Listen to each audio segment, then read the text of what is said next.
Welcome to Detangle, where we untangle the complexities of life, one conversation at a time. I'm your host, Dr. Kinjal Goel, a psychologist and a writer. Today I'm joined by Laksheeta Govil, the founder of Fizzy Goblet. Lakshita is a young entrepreneur who has built a brand at the intersection of creativity, comfort, and craft, reimagining how Indian design fits into modern lives. In this conversation, we'll explore not just the making of a brand, but the mind, intention, and the philosophy behind it. Hi, Lakshita. Welcome to the show. Hi, Kinjal. Thank you so much for having me here. Well, there are lots of questions. I'm sure a lot of my listeners are already acquainted with your brand. But to get started, tell me something about your journey. Tell me how it all began and how did you reach where you are today? Sure, Kinjal. Do you want me to go way back, uh, 10 years ago? Wherever you want to start your story, it's all up to you. Sure. So, Fizzy Goblet actually began when I was still in college. I went to Pearl Academy of Fashion in Delhi. I was Hmm. doing my bachelor's and I was also teaching dance at the same time. Okay. And at that time, I had visited a store and I had really liked a pair of fun sneakers that I had seen over there. Hmm. Um, I thought that they were for priced, far less than they actually were. And a thing I found out when I went to the billing desk. And in a fit of, oh, you know what? I'm going to make this for myself. I went next door, bought a pair of white sneakers, painted them, and wore them to my college and my classes the next day. And I got such a great reaction. And at that time, I think it was, something that really made me believe that there are other people who are interested in having fun footwear with personality. And I got a lot of orders and I started doing pop-ups. And that's how, Fizzy Goblet's journey really began. And then it evolved into obviously, the core product which we have today, which is the jutti. Hmm. And from there into different footwears and different bags and accessories. And, it's just been a journey of creating and discovering and really realizing what else Fizzy Goblet can be along the way. How nice. So it was a mix of curiosity and confidence which really got you started. Yeah, you can say that. And innocence, I think, because there's no there's nothing to lose. Correct. I love this idea. So tell me, when you trained at Pearl Academy, you worked with Yeah. established design houses. You knew what was set and what was working, but then suddenly you chose the uncertainty of building your own brand. This must have been a major emotional shift. I mean, from being guided by the stalwarts to suddenly becoming the guide of your own brand. How did that go? Um, to be honest, for me, it was more like a coming home because I've been in some ways I've been interested in the art of creating and having objects in people's homes since I was very, very young. I used to make cards and used to sell them to family members.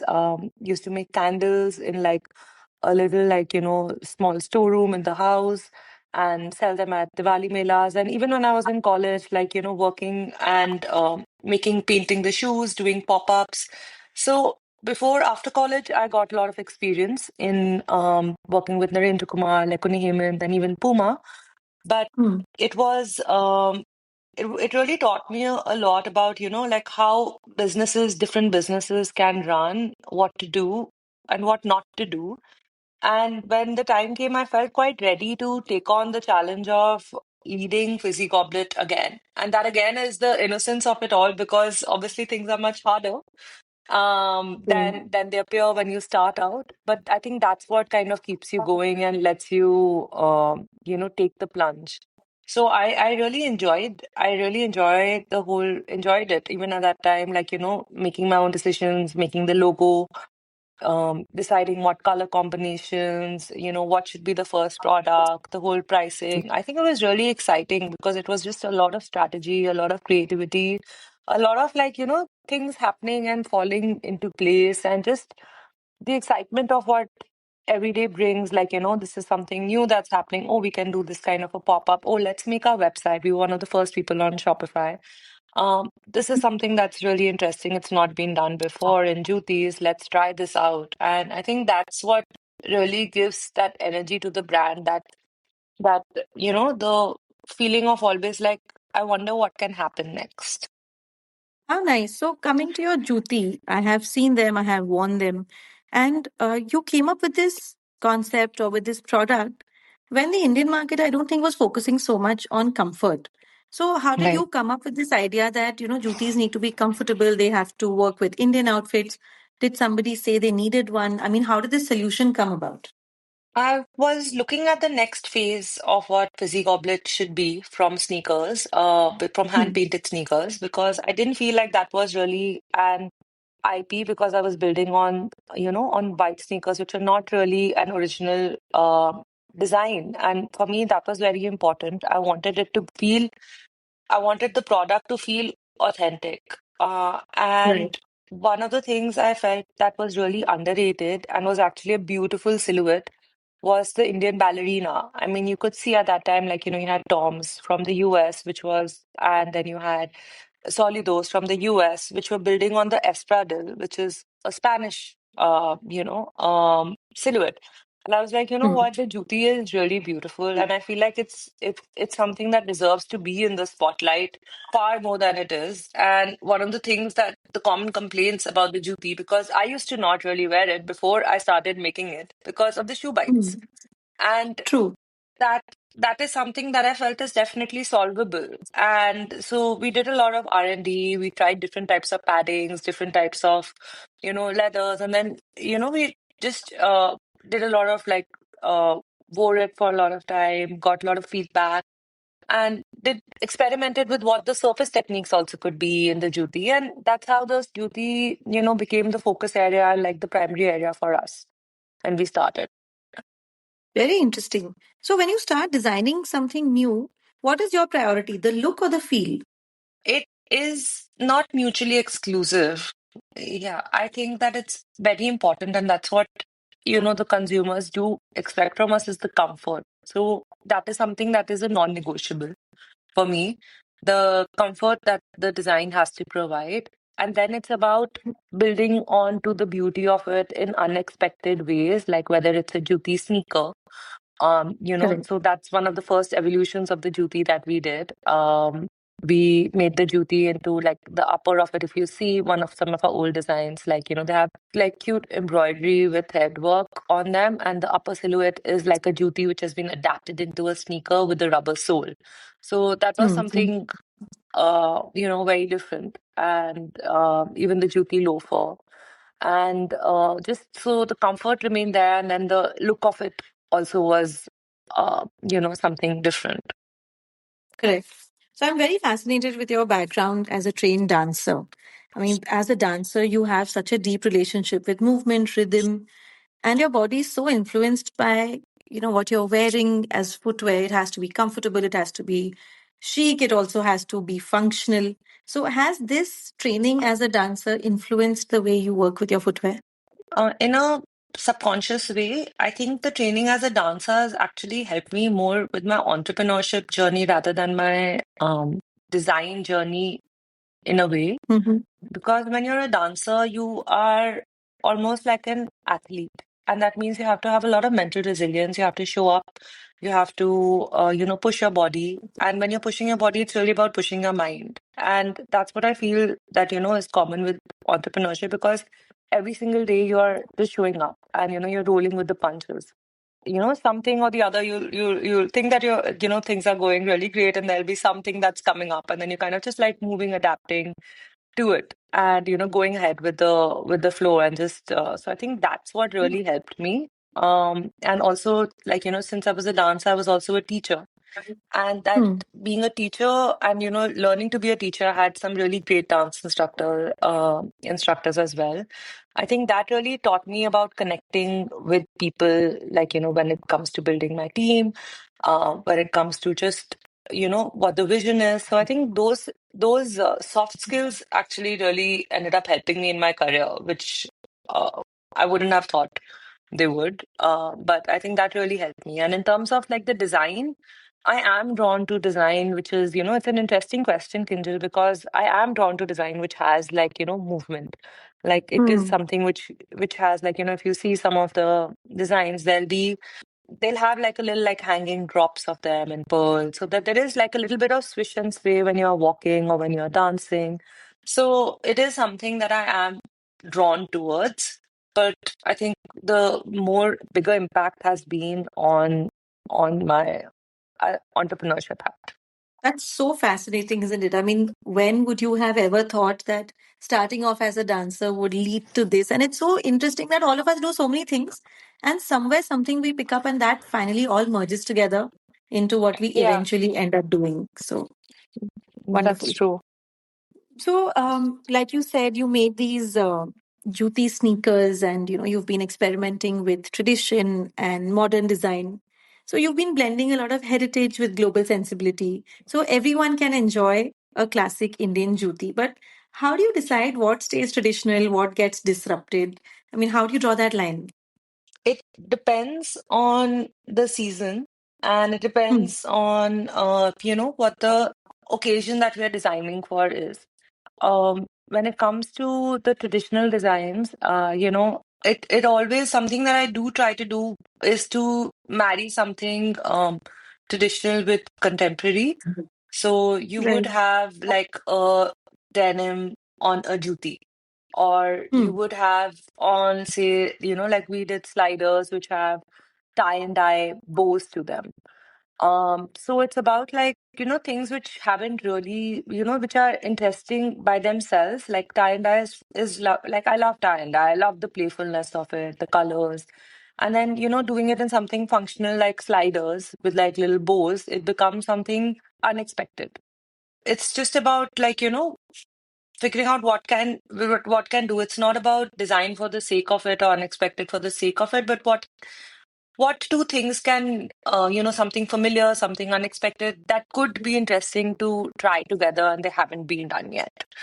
So that's, at that leads some of the design philosophy that we have here. And of course, you do have some traditional designs. We will have things like mukesh, tapka work, ari work. Hmm. Then we try to play more with the motifs and try and see if we can do it if it's been done in a little slightly different way, so it doesn't look something that you might have seen before a lot of times. So like we How have this nice. one. Yeah. No, I love the idea that you guys are so serious about having fun and that you're taking everything, you know. That's well put. Yeah. Yeah, it just stays with you, because you look at a brand like Fizzy Goblet and you think that, oh, it's a cute, fun brand, but to even enjoy that footwear or to be able to wear it for the whole day, there's a lot of technique which goes behind it, which you guys are putting so much effort into. It's phenomenal.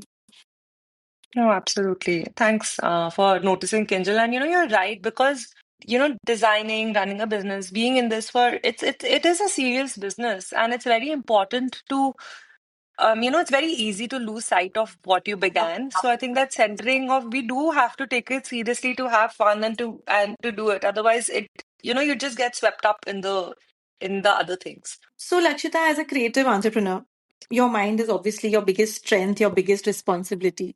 I see a lot of creative people who have a certain frame of mind where they work the best. There are certain writers who have to be in a certain frame of mind to create their best work. So, when Mm. it comes to you personally, what state helps you create the best? And what mental state do you protect yourself from? I need to block out and just focus on on listening to myself if I have to think about the flow state of creativity. So the early mornings, doing meditating and Hmm. just closing my eyes and thinking about what is it that I'm like working on. I think that really helps me. And then other times it can even be spontaneous. Like, some good ideas will just come spontaneously, and it could be because you're just, you've been absorbing and, like, working on a lot of different projects, and you've been surrounded by a lot of different creativity and art. I think that also helps in a lot of great ideas coming together. Like, I love working with my team as well. And, I think just the back and forth of ideas between creatives and just that energy also Hmm. produces some really good ideas. So it's a mix of both for me. But that first bit is very important to kind of be in that mind frame for the second one of the spontaneity to come in. Right. And is there any time that you don't want to design? And is there a mood that you recognize and say, okay, this is not the time I'm going to create? I I would be taking out certain, pockets of my week and day for the less creative work. Like we do have to balance between creative and entrepreneurship when it comes to like, finance, accounts, just generally Right. operations, all the others. So those are times that are demarcated for those other functions. So those are the times where I would be just focusing on those. So we as consumers of this brand, we see it as a beautiful, successful brand. But I'm sure there've been moments when you've questioned yourself, you've had some self doubt. But has there ever been a time when you've questioned your own aesthetic voice? How do you learn to trust it again? I mean, I'm sure there are many times when you have to keep believing in yourself and trusting yourself over and over again. How do you do that? Good question again, Kendall, over here. So yeah, absolutely. Like, it can get there are, especially as the business grows, you will have more voices. And what I've realized is that Fizzy Goblet means a lot to a lot of different people. It's not just Right. necessarily one voice in some ways, but at the same time, the brand and me, we are very intertwined. Like I think of Fizzy Goblet as like my first baby. Mhm. So a lot of what I am is what I feel like the brand is, like an extension of me in a lot of ways. But it's also not restricted to me, is something I've realized over the years, because it is something that it has it will be playful, it will be chic, it will have it will be having a lot of different personalities which people who are, will be resonating with. Right. It actually is like a baby, isn't it? You have a little baby, the baby depends on you for everything. And eventually your main Yeah. task is to allow it to grow, flourish, and get independent, which just gives you so much pleasure and so Yes, much heartache. absolutely. Yeah. So tell me, over the years, I'm sure you have seen consumers and their behavior very closely. How do you think the Indian Mm. consumer is changing? I mean, are we more design aware or comfort conscious? How do you see this shift? I think it's um it's just that the consumer is very aware right now about what's happening in the world, what's happening in India, and there is that need for authenticity. There is that need for storytelling. It's not just about you know um pretty products. It is Hmm. about what does that product stand for, and what does it say about me when I'm buying it. So I think this is like an important shift which is happening, and it's for the better because it keeps the footwear and it keeps the brand to evolve and to keep up with the consumer as well in those ways. So so I think it's good to be. I think the consumer is becoming a lot more aware about what's happening, and and I think that's a great shift actually for the industry in general.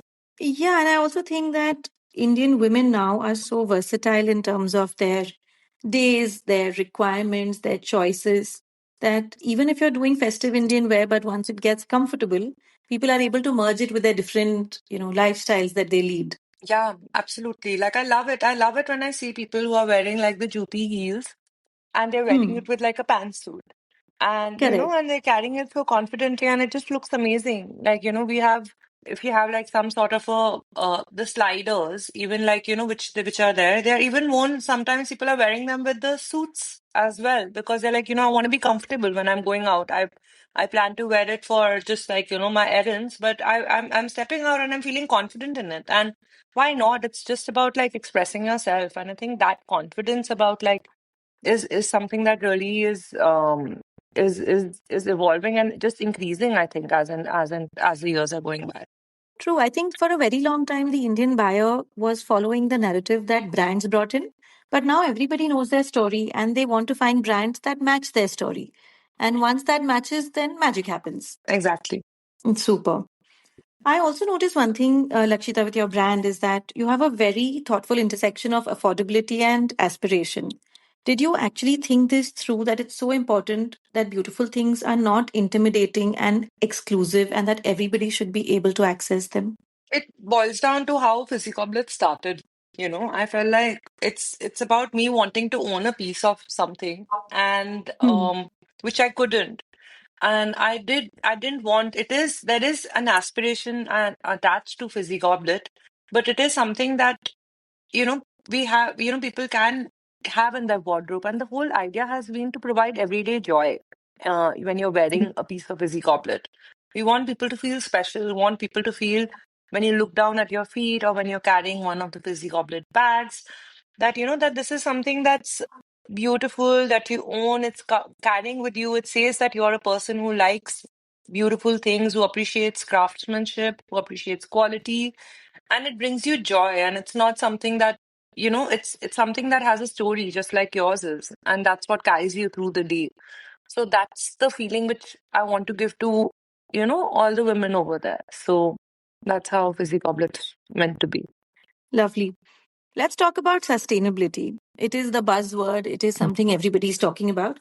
But a lot of people, a lot of brands have now started moral policing when it comes to sustainability. They're talking about it as something that should be done, must be done, cannot be ignored. But how do you, as a brand, bring in sustainability but without the moral policing?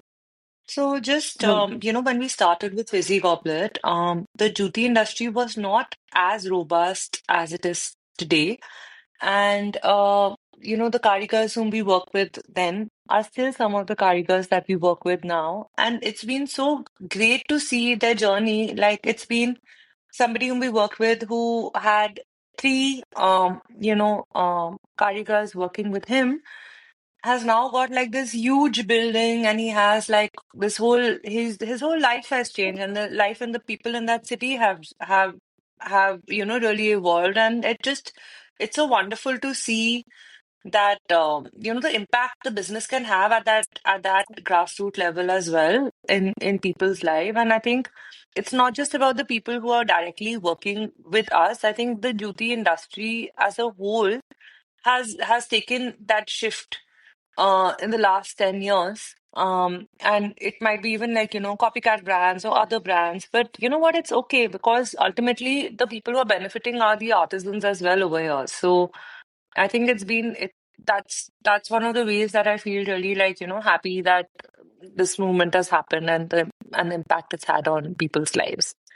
true. Sustainability need not just be environmental, it can also be lifestyle sustainability or heritage sustainability. And I think every contribution matters. It just all adds up. Well, Lakshita, we have all the long form answers, but let me take you into something more fun. Let me take you into your rapid fire round.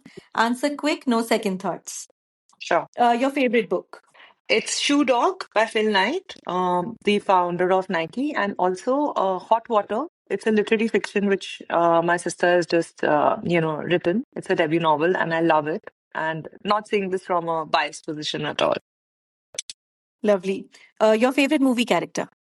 Anne Hathaway in Devil Wears Prada. Your biggest pet peeve. When people deliberately choose not to understand or not to be unhelpful. Okay. The one thing that you believed in but no longer do. I used to believe that it's very important for everyone to, give consensus on decisions, and to have everybody on the same page. And but I realize now that while it's important to listen to everyone, it's also important to make decisions, and then, course correct as and when things play out. Otherwise, you're just going to end up in decision paralysis. Wow. Your most prized possession. It's a necklace which my nanima had given me when I was born, actually. It's called with my name on it. How pretty. Well, moving beyond this, let me ask you a question that I love on my podcast. I have asked every guest this question and I just enjoy the answers so much. We all know of a physical first aid box, right? The one in which you keep your painkillers, band-aids, etc. Mm. It's meant for those days when you have minor cuts and bruises, you don't really need Yeah. a doctor, but you need to be taken care of. But what if you were to keep a mental first aid box? For those Mm. days when you need just a small emotional pickup, you've had a bad day, what kind of box would you open and immediately feel happy with? Okay. I love this question, Kinjal. And Thank I you. think like a first aid box, there'd be different remedies for different ailments which I Mhm. would be facing. So if I'm having, say, a bad day at work, then maybe I would want to, pick up a conversation with my husband and, just get a totally different perspective on it as a antidote to that day. Hmm. If I'm having, say, if I'm feeling just, you know, if I'm feeling like a minor cut or like a little bit of uh, a bruise, then I might just want to, do meditation and kind of like work a little bit on self-healing over there. And like, realize that it's not such a big deal. And, I'm a big girl. We can move past it. And other days where I'm just feeling like, a little blah, or then I would want to go back and like play with my son, with my baby boy, who's with his toys. I feel like his toys are so colorful and creative, and and it's fun watching like a baby, do things for the first time, because you realize how much courage it takes from going from crawling to even standing to even walking, and just get that little bit of that courage back and get a little bit of the joy in playing with the colorful toys that he has, and just switching off, getting some hugs, cuddles in. So I think with all the things would have like a little bit of a different thing, but these are the things that I would definitely keep in my mental first aid box. Yeah. How nice. I can actually visualize this beautiful embroidered box which opens into the metaphysical and the unknown. So it's just perfect. Well, Lakshita, before I come to my closing comments, I always leave the floor open to my guest. Is there a question that you would like to ask me as a psychologist? So Kinjal, just wanted to know if there was any common thread that you noticed between all your guests. There is actually, one of the things that we grew up reading is always begin with the end in mind. But I noticed that this was different when I spoke to so many people from so many different fields. Most people didn't begin with a passion or an end or a goal completely set. It evolved with them and everything they did along their lives. Like you mentioned, being a dancer helped you in certain ways. Being creative and doing smaller things in terms of creative pursuits helped you in some ways. So this has been the same with all the guests who have come, that they just kept living. They kept experimenting, kept trying out new things, and eventually things shaped up. It was never handed to them on a platter, and nobody woke up with this epiphany, oh, I'm going to be a great artist, writer, singer, songwriter. No, everybody kept doing things as life happened, and then success happened. Okay, that's lovely. Thank you, Well, Kinjal. Uh, Well, it's Yeah. been a pleasure to talk to you, Lakshita. Honestly, when I started this episode, when I spoke to you for the first time, I had some things in mind. I was excited. I was really looking forward to understanding some things about your brand. But this beautiful intersection of dance, rhythm, creativity, business, so much from such a young person and from such a successful brand has been truly inspiring for me. So thank you for sparing the time for being on Detangle by Kinjal. And I really hope to bring your No. story to my audience. Oh, thank you so much, Kinjal. I think it was such a pleasure, and you've, done so much research, and your questions were very unique. So thank you so much, Kinjal. It was lovely talking to you, and great to be on your show. Thank you, Lakshita. I'm wishing you all the best.